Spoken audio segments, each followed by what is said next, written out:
Bismillahirrahmanirrahim. Assalamualaikum warahmatullahi wabarakatuh. Perkenalkan, nama saya Muhammad Ilham. Saya mahasiswa semester 1 program studi komunikasi penyiaran Islam angkatan 2025 dengan nomor induk mahasiswa 303 561 25010 yang akan membacakan surah Al-Ahqaf ayat 1 sampai 4 dan surah Al-Insan ayat 14 sampai ayat 17.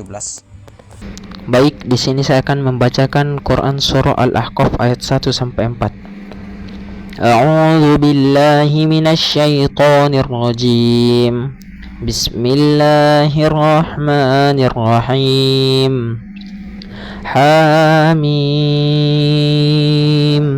Tanzilul kitab minallahil azizil hakim. Ma khalaqnas samawati wal arda wa ma bainahuma illa bil haqqi wa ajalin musamma. Walladzina kafaru amma unziru mu'ridun. قل أرأيتم ما تدعون من دون الله أروني ماذا خلقوا من الأرض أم لهم شرك في السماوات ائتوني بكتاب من قبل هذا أو أثارة من علم إن كنتم صادقين. Baik, saya akan menjelaskan beberapa hukum tajwid yang ada pada Quran surah Al-Ahqaf ayat 1 sampai 4. Yaitu pada ayat pertama, pada lafaz hamim terdapat hukum bacaan mad asli, yaitu apabila ada harokat berdiri maka boleh dibaca panjang 2 harokat. Kemudian pada ayat kedua, pada lafaz tanzilu terdapat hukum bacaan ikhfa hakiki, yaitu apabila nun sukun bertemu dengan huruf zai maka cara membacanya samar-samar tanpa mendengung. Kemudian pada lafaz al-kitabi terdapat hukum bacaan izhar qamariyah, yaitu apabila alif lam bertemu dengan salah satu huruf qamariyah, salah satunya adalah huruf kaf, maka cara membacanya membaca jelas alif lamnya. Kemudian pada ayat ketiga, itu pada lafaz khalaqna terdapat hukum bacaan qalqalah sugro, yaitu apabila ada salah satu huruf qalqalah berharokat sukun di tengah kalimat, maka cara membacanya dipantulkan dengan pantulan yang sedikit. Kemudian pada lafaz as-samawati terdapat hukum bacaan idgham syamsiyah, yaitu apabila ada alif lam bertemu dengan salah satu huruf selain dari huruf qamariyah, contohnya huruf sin, maka cara membacanya alif lamnya tidak terbaca karena masuk kepada huruf sin. Kemudian pada lafaz al-ardo terdapat hukum bacaan ar-ra'ul mufakhamah, yaitu ra yang dibaca tebal, yaitu apabila ada huruf yang berharokat fathah bertemu dan ra berharokat sukun, maka cara membacanya ra-nya dibaca tebal. Kemudian pada lafaz bainahuma terdapat hukum bacaan madlain, yaitu apabila ada huruf yang berharokat fathah bertemu dengan ya sukun, maka cara membacanya dilunakkan. Kemudian pada lafaz bainahuma illa terdapat hukum bacaan mad jaiz munfasil, yaitu apabila mad tabi'i bertemu dan huruf hamzah pada 2 kalimat yang berbeda, maka cara membacanya boleh dipanjangkan sampai 5 harokat. Kemudian pada lafaz ajalim musamma terdapat hukum bacaan idgham bi gunnah, yaitu apabila tanwin bertemu dan huruf mim, maka cara membacanya masuk dengan mendengung. Kemudian pada ayat keempat, pada lafaz ara'aitum ma terdapat hukum bacaan idgham mislain atau mutamathilain, yaitu apabila mim sukun bertemu dengan huruf mim, maka cara membacanya memasukkan mim pertama kepada mim yang kedua dengan mendengung.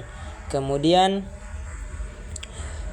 pada lafaz amlahum terdapat hukum bacaan izhar syafawi, yaitu apabila mim sukun bertemu dengan salah satu huruf selain huruf mim dan ba, maka cara membacanya jelas di bibir. Dan sebagai pilihan saya itu mulai dari ayat 14 sampai ayat 17. A'udzu billahi minasy syaithanir rajim.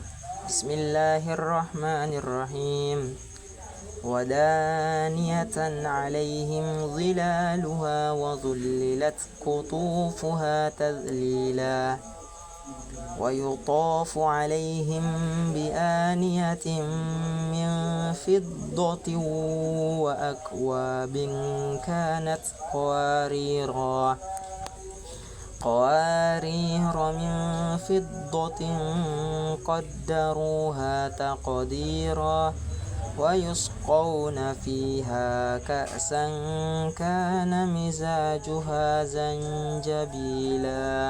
Baik, saya akan menjelaskan beberapa hukum bacaan yang ada pada Quran Surah Al-Insan ayat 14 sampai ayat 17, yaitu pada lafaz daniyatan alaihim itu terdapat hukum bacaan izhar khalqi, yaitu apabila tanwin bertemu dengan huruf ain, maka cara membacanya jelas dan terang.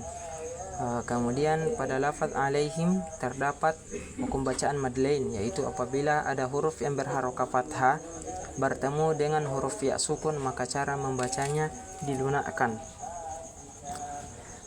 Kemudian pada selanjutnya ada alaihim uzilaluha, terdapat hukum bacaan izhar syafawi, yaitu apabila mim sukun bertemu dengan huruf uzu, maka cara membacanya jelas di bibir. Kemudian qutufuha, apabila ada huruf yang berharokat dhamma bertemu dengan huruf waw sukun, maka cara membacanya dipanjangkan 2 harokat dengan hukum bacaan mat tabi'ah. Kemudian pada ayat ke-15 terdapat pada lafaz alaihim bi'aniyatin terdapat hukum bacaan ikhfa syafawi, yaitu apabila mim sukun bertemu dengan huruf ba, maka cara membacanya samar-samar di bibir.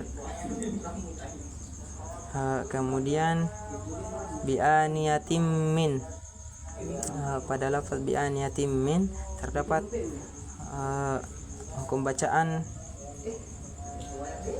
idgham bi gunnah, itu apabila tanwin bertemu dengan huruf mim, maka cara membacanya masuk dengan mendengung. Kemudian min fiddah, terdapat hukum bacaan izhar ikhfa syafawi, yaitu apabila nun sukun bertemu dengan huruf fa, maka cara membacanya samar-samar tanpa dengung. Kemudian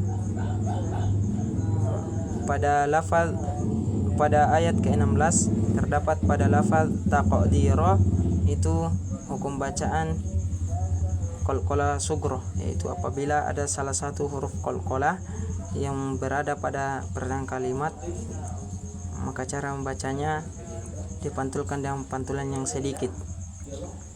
Kemudian pada ayat ke-17 terdapat hukum bacaan ikhfa hakiki, itu pada lafaz zanjabila, apabila nun sukun bertemu dengan huruf jim, maka cara membacanya samar-samar tanpa dengung. Cukup sekian penjelasan dari saya. Mohon maaf jika ada kesalahan, karena manusia tempatnya salah dan lupa. Assalamualaikum warahmatullahi wabarakatuh.